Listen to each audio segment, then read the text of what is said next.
We're doing an example today of a cardiac infant CT study on a patient who has a PIV in their left hand. We would do this study with contrast, so we're going to have the power injector hooked up. In a real life example, this patient would probably also have a vent, which we are representing with the table over there, which represents the challenge of always getting the pumps as close to the gantry entry as possible. One of the things that we want to call out for cardiac CTs is routine protocol is for them to go feet first.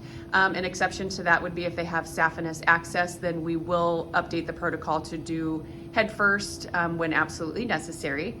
Cheryl is our CT tech, and she's going to demonstrate to you the trial run that we do prior to actually scanning the patient so that we can just make sure that all of the lines are going to reach through the gantry as expected during the scan.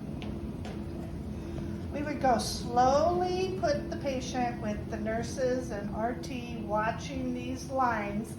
Once the line starts to get tight and I take my finger off of the button, the table does not immediately stop. It will continue to move a little bit. So everybody has to watch the lines as we're going about this. We slowly get the patient into the position that we need.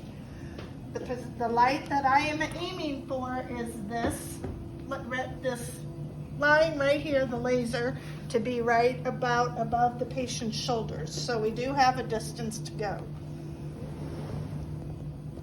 And we keep going slowly. We can see how the IV line is starting to stretch a little bit here. Okay, that would be our starting position for our preliminary picture. Once I take those, then we can show you the test that the machine makes us do for safety purposes, because the machine does what we call a flash, which means basically the table has to get a run to get the pictures as quickly as possible without a breath hold. And that situation will not happen until I have taken these pictures. Okay.